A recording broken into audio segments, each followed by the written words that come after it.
So the way that we typically see design and development done at startups is that you come up with an idea, a hypothesis, something that might be really great for your product, and then you build the lightest weight version of it that you can, a simple V1, you really boil it down, launch it into the wild, measure the results, learn from those results, and then iterate around the circle.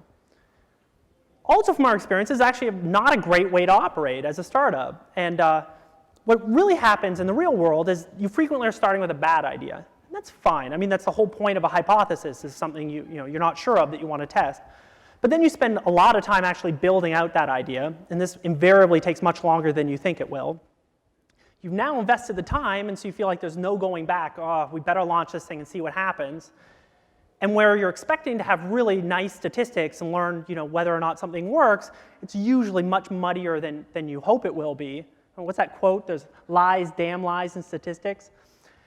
And then when you're supposed to be iterating again, you actually just move on to the next shiny idea, and your product's out in the wild, and it's gumming up the works. You've got all this code now in your code base that you no longer want. It's really hard to go back at that point. So what we're trying to do at Google Ventures is we're trying to shortcut that process. Over the course of a week, we ideate and flesh out an idea, we prototype it, and then we test it. And we call that a 5-day design sprint. And the first thing that we do in a design sprint is to manufacture a deadline. One reason why people like to ship early and ship often is because shipping creates a deadline. It helps us get things done. I don't know about you guys, but I'm kind of a natural procrastinator. And the deadline that we create in our sprints is also external facing, but we do it with user studies. So on Monday, the first day of the sprint, we'll schedule 5 customers outside to come in and interview, and they're going to look at a prototype that we haven't designed yet. So right away, we're like, oh my gosh, the fuse is lit, like we have to get something done. Another key for us on the first day is getting all the right people in the room for the sprint. And there are more right people at most companies than you'd think. It makes sense to have the people who are going to be working on the product and building it and designing it. But we've also found it's critical to have the founder, the decision makers, the people who really understand on the ground how the product works and how customers are interacting with it. We all need to work together because in this case, understanding how you sell coffee beans online, it's actually not straight. We didn't know how to do it heading into the sprint.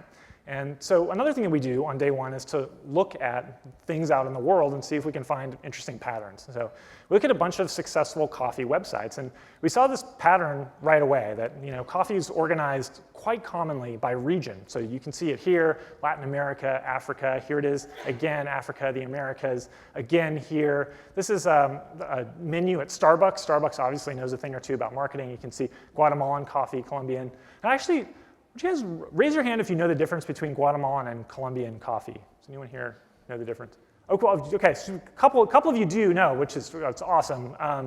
But the rest of you should not feel bad because as it turns out, normal humans don't get this. I mean, most of the people in this room didn't understand. And this is like a big challenge for us. Like, how should we organize the beans and help people decide what to have shipped to their home if people don't understand the regions? We asked Blue Bottle because they really wanted to take the in-store experience and kind of bring it to the web. And we said, well, like, how do you guys do this in the store? If somebody comes in and they're looking at all these brown paper bags and they want to buy some beans, how do you guide them through that decision? And they said, oh, well, when somebody asks for a suggestion, we turn around and say, how do you make your coffee at home? Because whether you make it in a French press or a Chemex or a drip machine, that's going to help us recommend a great roast for you. It only comes to us because we have the whole team together. We have people who understand every part of the product. And that turns out to be true across all kinds of companies. So on the second day, we've got a bunch of insights from day one. We want to come up with a bunch of different solutions to kind of compete with each other. So we don't just take one idea and run with it off the bat. And the way we do that is with drawing. But I want to make sure you understand that we're not doing group brainstorming. So we found that group brainstorming just does not yield high quality results. Instead, what we want are individuals spending a long time, so an hour, 2 hours, sketching very detailed, very well thought through, and very divergent opposing solutions. By the end of the day, we've got 10, 12 different designs that are all very detailed, and they compete with each other. They can help us pick from a number of different options. Choice, though, is not so easy. And if any of you know, you may have been in meetings like this where you're kind of discussing things and intellectualizing and try to imagine which solution will work best in the real world. And we want to get some wisdom from everybody, but we also don't want design by committee. And the way that we kind of hack the decision-making process is something we call weighted voting. So first of all, we'll give everybody as many as they want of these little blue stickers. And you put the stickers by the parts of ideas that you like. So very quickly, we get a heat map on all these drawings of the parts of the ideas that work best. Next, we talk to the company about how they make decisions. In this case, James, the founder, Katie, the COO, they're the ones who really need to make the call on which prototype we build, on which design goes forward. So we give them a number of these very big red dots, and they have a limited quantity. In this case, they pick 3 designs. So first, there's this idea of recreating the cafe. So what if we literally took the interior design of a Blue Bottle cafe and made a website that looked that way?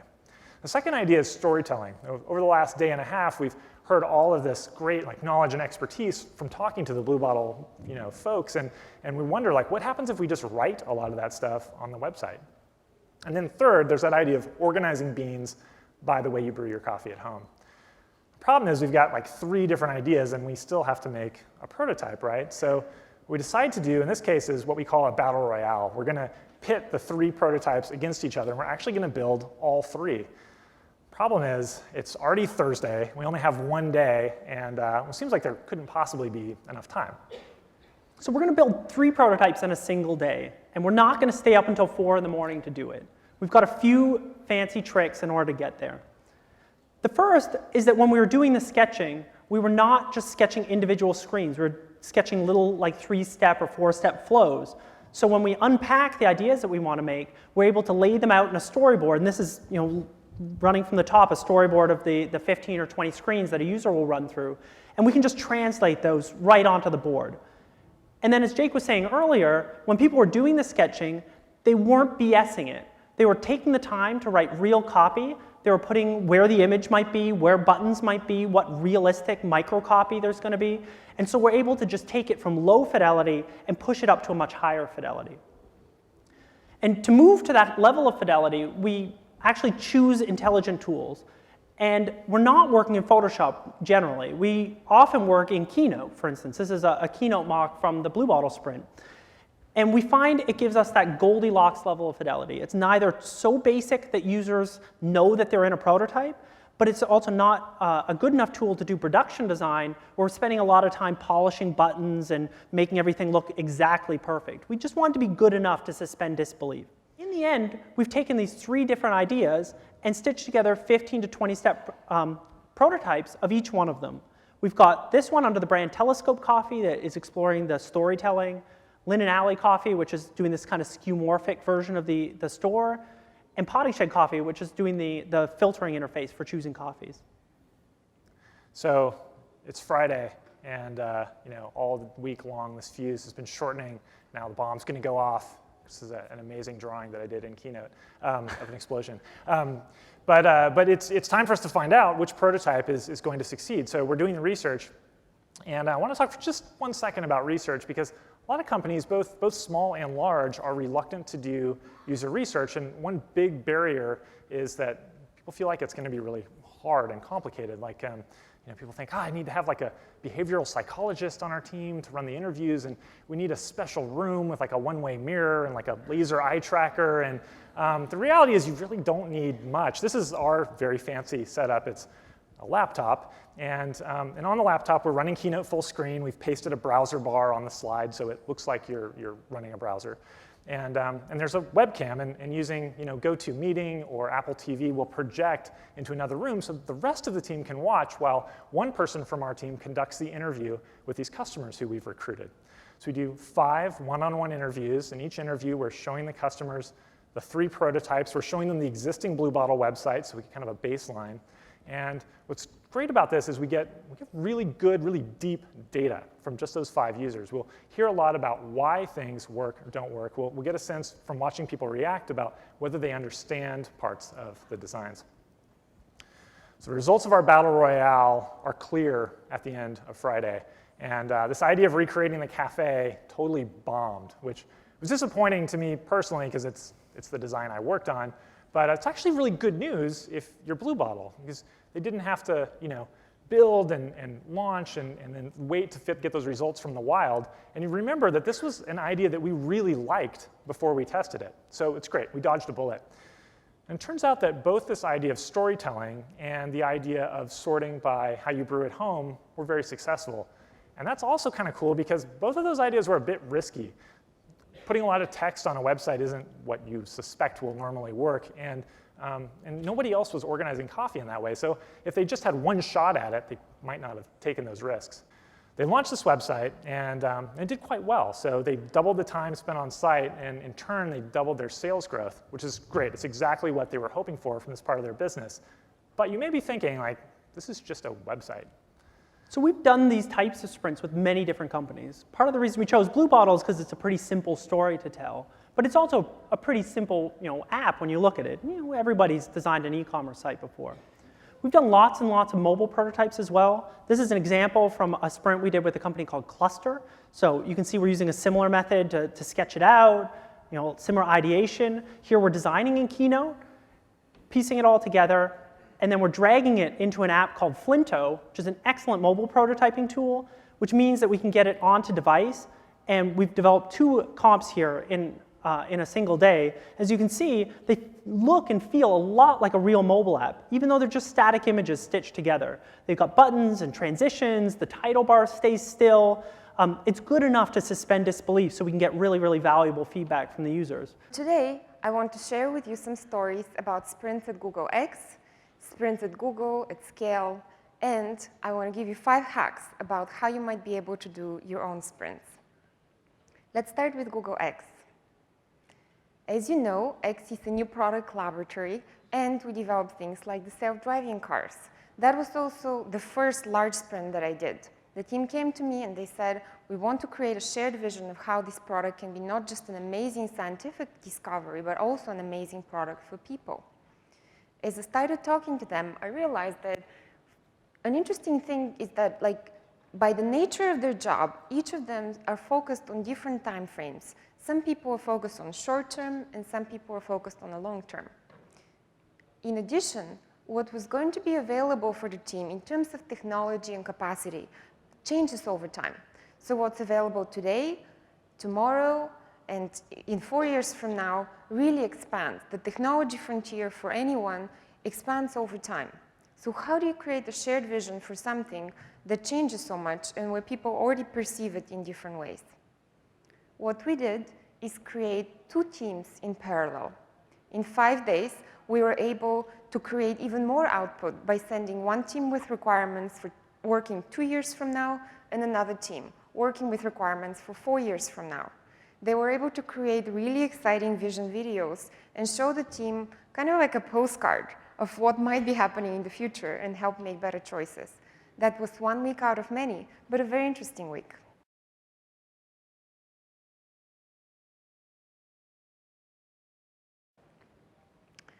So, you might have your own design process and your own way of working. I want to share 5 hacks with you that will help you compress your design process from a large piece to something that's short, a week or less.